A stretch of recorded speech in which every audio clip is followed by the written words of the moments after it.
Hello friends, welcome to the point to point tutorials. आज हम discuss करेंगे functions के बारे में। फंक्शंस क्या है, किसी भी प्रोग्रामिंग लैंग्वेज के लिए फंक्शन क्यों ज़रूरी है। फंक्शन को डिस्कस करने से पहले हम डिस्कस करेंगे what is program. So let's start. Program क्या है? Set of instruction. Set of instructions का क्या मतलब है कि हमें किसी आउटपुट की रिक्वायरमेंट के हिसाब से कोई एक प्रोग्राम बनाना। हमें हमारी आउटपुट हमें पता है, उसके रिक्वायरमेंट के हिसाब से हम एक प्रोग्राम बना लेंगे। फॉर एग्जाम्पल, मैं यहाँ पर सम ऑफ टू नंबर्स का एक प्रोग्राम बना रही हूँ। अब मुझे आउटपुट पता है कि मुझे दो नंबर्स लेने हैं और उसको किसी थर्ड वेरिएबल के अंदर स्टोर करवा के प्रिंट करवाना है, तो मैं उसके अकॉर्डिंग के हिसाब से उसके अकॉर्डिंगली अपने एक प्रोग्राम बना लूंगी। मुझे यहाँ पर प्रोग्राम बनाना है सम ऑफ टू नंबर्स। तो मैं क्या करूंगी, दो वेरिएबल ले लूंगी। दोनों वेरिएबल्स के अंदर मैं यहाँ पर वैल्यू स्टोर करवा रही हूँ। आप यूजर से भी इनपुट करवा सकते हो। यहाँ पर मैं पाइथन के अंदर प्रोग्राम बना रही हूँ। आप किसी भी प्रोग्राम लैंग्वेज के अंदर प्रोग्राम बना सकते हो, किसी भी प्रोग्रामिंग लैंग्वेज के अंदर प्रोग्राम बना सकते हो। मैं यहाँ पर पाइथन के अंदर प्रोग्राम बना रही हूँ। अगर आपको प्रोग्राम नहीं समझ आ रहा है तो अभी आप सिर्फ कॉन्सेप्ट के ऊपर फोकस करना कि प्रोग्राम और फंक्शंस के बीच में डिफरेंस क्या है। मैंने यहाँ पर एक सम ऑफ टू नंबर्स का प्रोग्राम बना लिया है। इसको सेव किया। जैसे ही मैंने रन किया, रन करने के बाद मेरे पास जो आउटपुट आई है वो आ गई है 20। मैंने क्या किया, दो वेरिएबल्स लिए, दोनों में 10 और 10 स्टोर करवा लिया और एक सी वेरिएबल लिया और सी वेरिएबल के अंदर दोनों की एडिशन को स्टोर करवा के उसको सिंपली प्रिंट करवा लिया है। That is your program, right. अब क्या करना है मुझे कि फॉर एग्जाम्पल ये प्रोग्राम मुझे, सेम प्रोग्राम मुझे अपनी कोडिंग के अंदर 5 बार चाहिए। तो मैं क्या करूंगी, सेम प्रोग्राम को मैं 5 बार लिखूंगी। लाइक टू,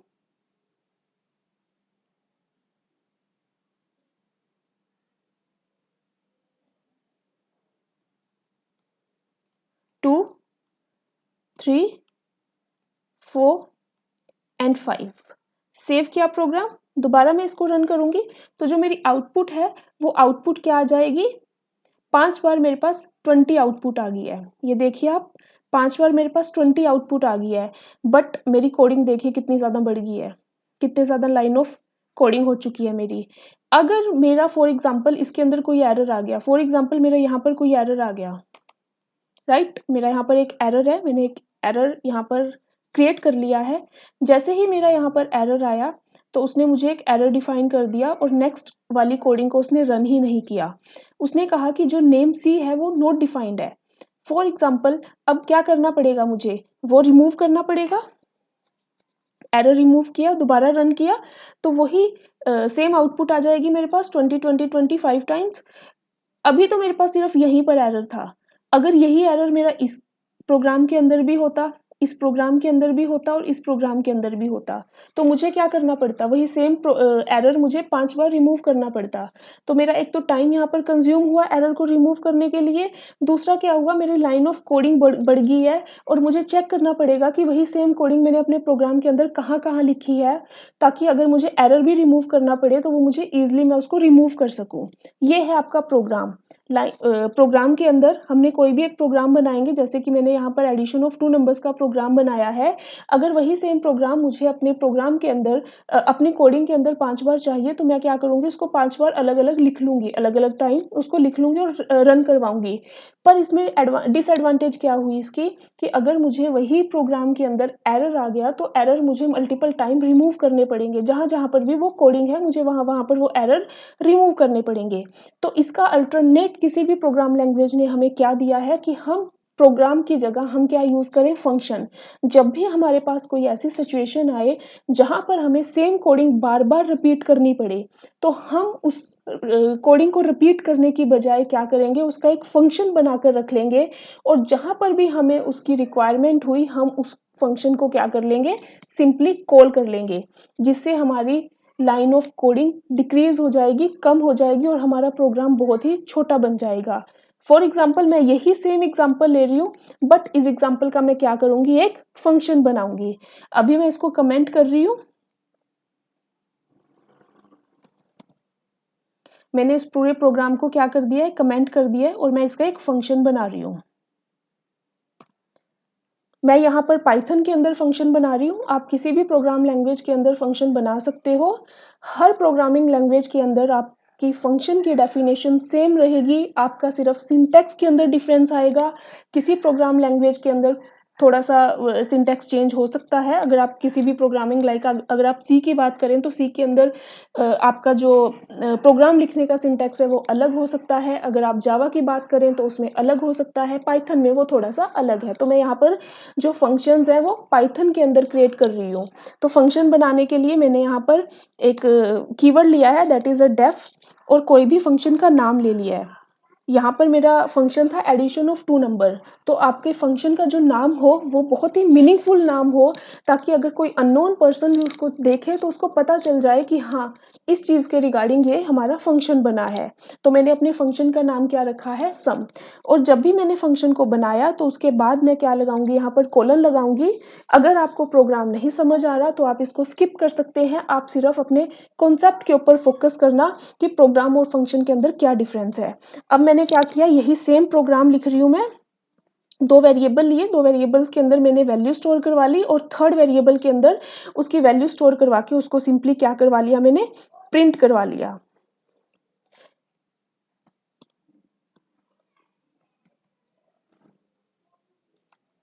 सेव किया प्रोग्राम, रन किया। जब मैंने इसको रन किया प्रोग्राम को, रन करने पर ये प्रोग्राम मुझे कोई भी आउटपुट नहीं देगा, जबकि इसने कोई एरर भी नहीं दिया और आउटपुट भी नहीं दी। क्यों नहीं दी? क्योंकि हमने फंक्शन तो बना लिया बट फंक्शन को कॉल नहीं किया। तो मुझे क्या करना पड़ेगा, जहाँ पर मुझे इस फंक्शन की रिक्वायरमेंट है वहाँ पर मैं क्या करूँगी, ये जो मेरे फंक्शन का नाम है इसको क्या कर लूँगी, मैं कॉल कर लूँगी। दूसरी चीज़ आपको क्या याद रखनी है, जब भी आप फंक्शन बनाओ तो फंक्शन बनाने के साथ जैसे ही आपने फंक्शन का नाम लिखा, ये आपको राउंड ब्रेसेस, राउंड ब्रैकेट्स आपको यूज़ करनी पड़ेंगी। ये राउंड ब्रैकेट्स इंडिकेट करेंगी कि ये एक फंक्शन है। ये आपने क्या किया, ये एक फंक्शन है, ये राउंड ब्रेसेस आपकी क्या करेंगी, राउंड ब्रैकेट्स आपकी इंडिकेट कर देंगे आपके कंपाइलर को, आपके सिस्टम के कंपाइलर को। और यहाँ पर क्या किया, मैंने इसको कॉल कर दिया। जब मैंने इसको बनाया तो यहाँ पर कॉलन्स यूज़ किए थे, बट जब मैंने इसको कॉल किया तो कोई भी कॉलन यहाँ पर नहीं यूज़ किए। अब यही चीज़ मैं करूँगी, दोबारा सेव किया प्रोग्राम और इसको मैं रन करूँगी तो मेरी आउटपुट आ जाएगी। ये देखिए मेरी आउटपुट आ गई 20। अब मुझे क्या करनी है कि यही सेम प्रोग्राम मुझे 10 बार चाहिए, 5 बार चाहिए। तो मैं क्या करूँगी, सिंपली इसके नेम से इसको कॉल कर लूँगी, कॉपी 2 3 4 5, सेव किया, अगेन रन किया प्रोग्राम, तो मेरी आउटपुट सेम आउटपुट 5 टाइम्स आ जाएगी। ये देखिए, आप अब लाइन ऑफ कोडिंग के अंदर डिफरेंस देखिएगा। ये लाइन सिर्फ मेरी इतनी सी है, ये प्रोग्राम सिर्फ मेरा इतना सा है, राइट। और अगर यही सेम प्रोग्राम जब मैंने अलग अलग कॉपी किया था, अलग अलग बनाया था, तो आप देखिए लाइन कितना बड़ा प्रोग्राम बन गया है, राइट। डिफरेंस क्लियर हुआ प्रोग्राम और फंक्शंस के बीच में। तो इससे जब आपको अपनी लाइन ऑफ कोडिंग डिक्रीज करनी हो ना, या फिर आपको सेम चीज़ मल्टीपल टाइम अपने प्रोग्राम के अंदर चाहिए, आप क्या करोगे, एक फंक्शन बनाकर रख लोगे, जहाँ जहाँ पर उस फंक्शन की रिक्वायरमेंट होगी वहाँ वहाँ पर आप उस फंक्शन के नाम से उसको कॉल कर लोगे। जैसे कि आपका प्रोग्राम सेट ऑफ इंस्ट्रक्शंस है, वो भी किसी स्पेसिफिक टास्क को परफॉर्म करने के लिए बना रहे हो, सेम आपका फंक्शन भी यही है, सेट ऑफ कोड है, ब्लॉक ऑफ कोड है, सेट ऑफ इंस्ट्रक्शंस है। जहाँ पर भी आपको उसकी रिक्वायरमेंट होगी आप वहाँ पर उसको कॉल कर लोगे। वो भी किसी पर्टिकुलर टास्क को परफॉर्म करने के लिए ही आप बनाओगे। अपने फंक्शन का आप मीनिंगफुल नाम रखोगे, ताकि अगर कोई सेकंड पर्सन भी आपके फंक्शन, आपके प्रोग्राम की तरफ देखे तो उसको समझ आ जाए कि हाँ, ये इस चीज़ के रिगार्डिंग आपका ये फंक्शन है, किसी भी पर्टिकुलर टास्क को परफॉर्म करने के लिए बनाया जा रहा है। दूसरी चीज़ आपकी क्या हुई, यहाँ पर रीयूजेबिलिटी बढ़ गई फंक्शन की। रीयूजेबिलिटी कैसे बढ़ गई आपकी फंक्शन की, कि आपने क्या किया, सिर्फ कोड एक बार लिखा, बट आपने उसको कॉल कितनी बार किया, 5 टाइम्स कॉल कर लिया सेम कोड को। आपको ये कोडिंग दोबारा दोबारा नहीं लिखनी पड़ी, जिसकी वजह से आपकी कोडिंग है या उसकी रीयूजेबिलिटी बढ़ गई। क्लियर। नेक्स्ट आ जाता है आपका कि आप क्या करोगे, किसी प्रोग्राम लैंग्वेज के अंदर हम इसको फंक्शंस बोलते हैं, किसी प्रोग्राम लैंग्वेज के अंदर हम इसको मेथड्स बोलते हैं, किसी प्रोग्राम लैंग्वेज के अंदर हम सब रूटीन्स बोलते हैं एंड किसी प्रोग्राम लैंग्वेज के अंदर हम प्रोसीजर्स बोलते हैं। सबकी डेफिनेशन सेम है, सब एक सेट ऑफ इंस्ट्रक्शंस हैं, किसी पर्टिकुलर टास्क को परफॉर्म करने के लिए बनाए जा रहे हैं। हम एक बार इनको बनाकर रख लेंगे और मल्टीपल टाइम हम क्या करेंगे, इसको यूज करेंगे by using the function name, by calling the function, right. Next है हमारा कि हमारे फंक्शंस के कुछ सेक्शंस हैं, जैसे कि हमारे फंक्शन के 3 सेक्शन है, declaration section, definition section and calling section. Declaration section आपका ऑप्शनल पार्ट है, किसी प्रोग्राम लैंग्वेज के अंदर तो ये मैंडेटरी है आपको डिक्लेयर करना फंक्शन को, और किसी प्रोग्रामिंग लैंग्वेज के अंदर ये एक ऑप्शनल पार्ट है। जैसे कि मैं अगर पाइथन की बात करूं तो पाइथन के अंदर डिक्लेरेशन का जो स्टेप है वो आपका नहीं है, आप सीधा यहाँ पर डिफाइन करोगे अपने फंक्शन को। अब होता क्या है डिक्लेरेशन सेक्शन, डिक्लेरेशन सेक्शन के अंदर आप कंपाइलर को ये बताओगे कि आप यहाँ पर कोई फंक्शन यूज करने वाले हो, राइट। मैं दोबारा रिपीट कर रही हूँ, डिक्लेरेशन सेक्शन के अंदर आप कंपाइलर को बताओगे कि अब आप यहाँ पर एक फंक्शन बनाने जा रहे हो, राइट।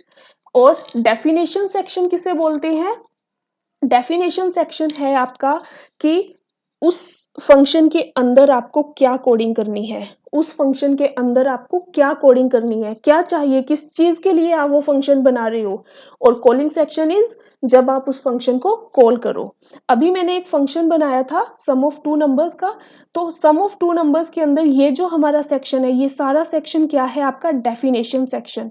क्यों है ये डेफिनेशन सेक्शन, क्योंकि आपने कंपाइलर को बताया है कि ये वाली चीज जो है ये आपका एक फंक्शन डिफाइन किया है कि हम यहाँ पर फंक्शन बना रहे हैं और उस फंक्शन के अंदर हम ये काम करेंगे, और ये जो सारा पार्ट्स है ये है आपकी कॉलिंग वाला पार्ट। यहाँ पर आपने कंपाइलर को बताया है कि मैंने ये फंक्शन कॉल किया है, इसके रिगार्डिंग जो भी हमने प्रोग्राम बनाया है उसकी आउटपुट क्रिएट करे और हमें वापस हमारी स्क्रीन के ऊपर डिस्प्ले करवा दे। दोबारा रिपीट कर रही हूँ, डेफिनेशन सेक्शन के अंदर हमने फंक्शन को ये बताया है, कंपाइलर को ये बताया है कि हम एक फंक्शन क्रिएट करने वाले हैं और उस फंक्शन के अंदर हमें क्या काम करना है।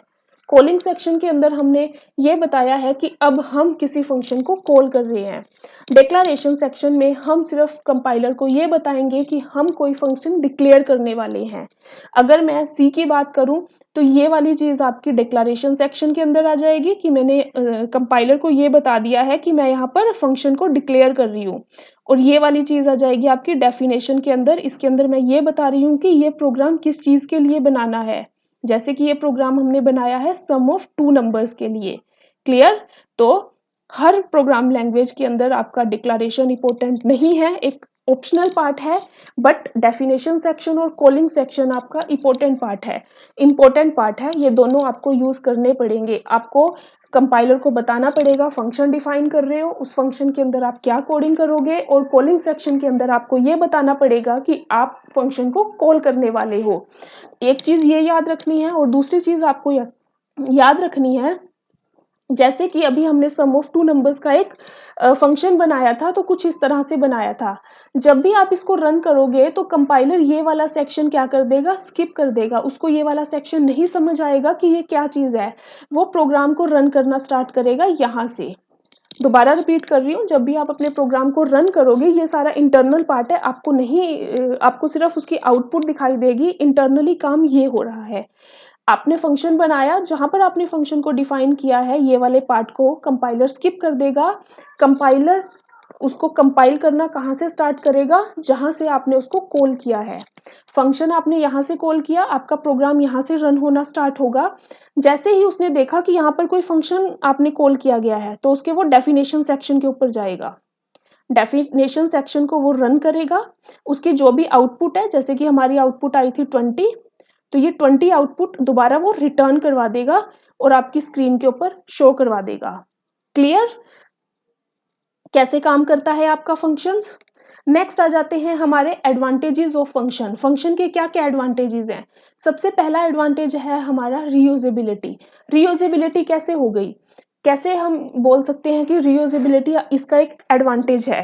हमने एक फंक्शन बनाया उसके अंदर कुछ एक कोडिंग लिखी, जहाँ जहाँ पर हमने रिक्वायरमेंट है वहाँ वहाँ पर हमने उस फंक्शन को क्या कर लिया, कॉल कर लिया। हमने सिर्फ एक बार फंक्शन बनाया बट उसको कॉल हमने मल्टीपल टाइम किया। ये तो अभी मैंने 5 बार ही कॉल किया, बट हो सकता है ये आप 100 टाइम कॉल करो, हो सकता है आप ये 1000 टाइम कॉल करो। That totally depend on your program, totally depend upon your project. तो इसकी रीयूजेबिलिटी बढ़ गई है क्योंकि हमने सिर्फ एक ही बार पूरी कोडिंग कर ली, बट उसको जैसे ही हमारी वो कोडिंग सक्सेसफुल रन होगी तो हम जहाँ पर भी उसकी रिक्वायरमेंट होगी वहाँ पर उसको क्या कर लेंगे, कॉल कर लेंगे। सेकंड आ जाती है आपकी मॉड्युलैरिटी। मॉड्युलैरिटी का क्या मतलब है कि जो बड़े बड़े हमारी प्रॉब्लम्स हैं उनको क्या करेगा, छोटे छोटे पार्ट्स के अंदर डिवाइड कर देगा, जिसकी वजह से उन प्रॉब्लम्स को सॉल्व करना हमारे लिए ईजी हो जाएगा। फॉर एग्जाम्पल, मैं अगर इसी एग्जाम्पल की बात करूं, इसमें अगर कोई एरर आ जाता है, फॉर एग्जाम्पल यहाँ पर मैंने एक एरर क्रिएट कर लिया और इसको रन किया तो यहाँ पर एक एरर आ जाएगा।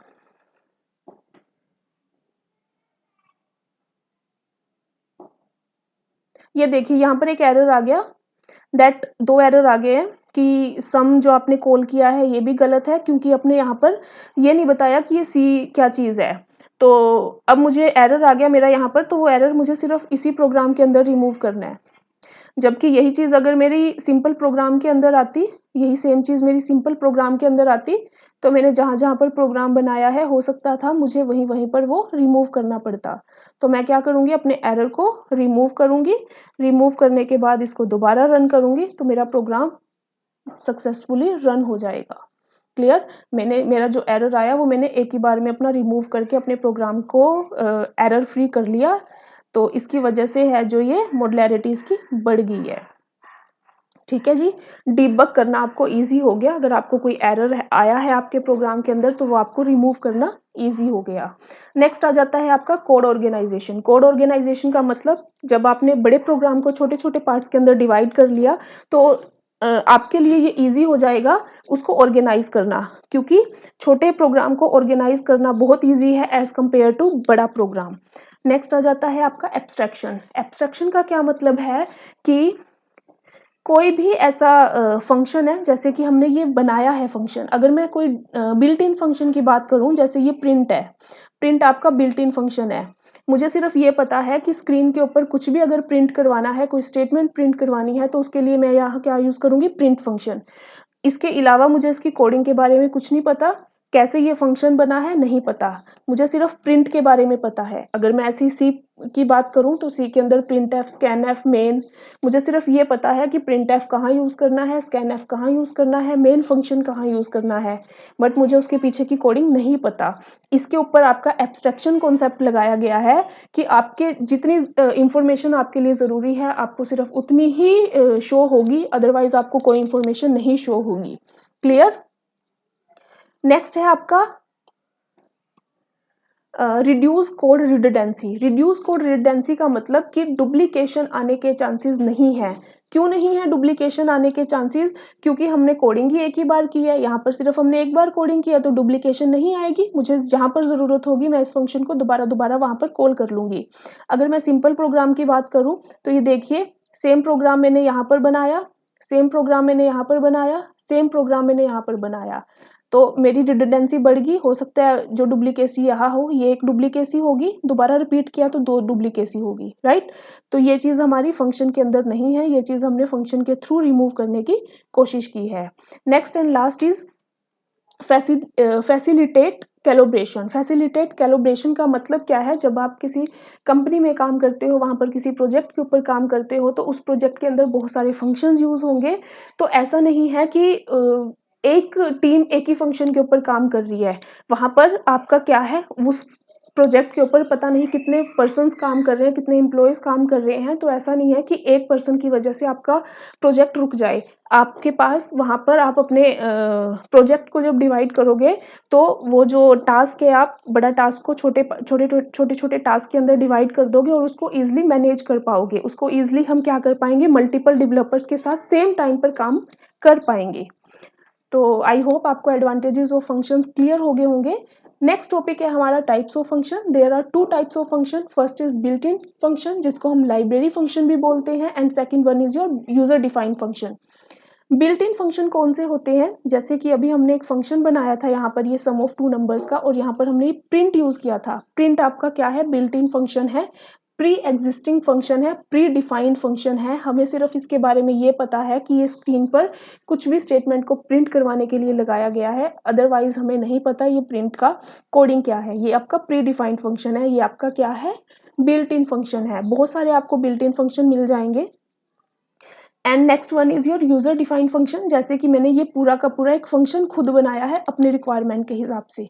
मैंने यहाँ पर सम ऑफ टू नंबर्स का एक फंक्शन बनाया है जिसके अंदर मैंने अपने रिक्वायरमेंट के हिसाब से कोडिंग की, और उसको जहाँ पर ज़रूरत हुआ वहाँ पर उसको कॉल कर लिया। बिल्ट इन फंक्शन आपको सिस्टम ने प्रोवाइड किया है, कंपाइलर ने प्रोवाइड किया है, जिसके अंदर सिर्फ आपको कुछ एक रिजर्व्ड कीवर्ड दे दिए गए हैं कि अगर आपको प्रिंट करवाना है तो आप प्रिंट स्टेटमेंट यूज़ कर लीजिए, अदरवाइज आपको अगर अपने हिसाब से कोई फंक्शन क्रिएट करना है, अपनी रिक्वायरमेंट के हिसाब से कोई फंक्शन क्रिएट करना है, या फिर किसी टास्क के हिसाब से कोई फंक्शन क्रिएट करना है, तो वहाँ पर आप अपने हिसाब से फंक्शन क्रिएट कर सकते हो, और वो फंक्शंस आ जाएंगे आपके user defined function. Thanks for watching. अगर आपको किसी भी कोई भी क्वेरी है या किसी भी तरह की कोई प्रॉब्लम है तो आप कमेंट सेक्शन में डाल सकते हो, मैं उसको कोशिश करूँगी नेक्स्ट वीडियो में आपका क्लियर कर सकूँ आपकी जितनी भी क्वेरीज हैं। Thank you so much.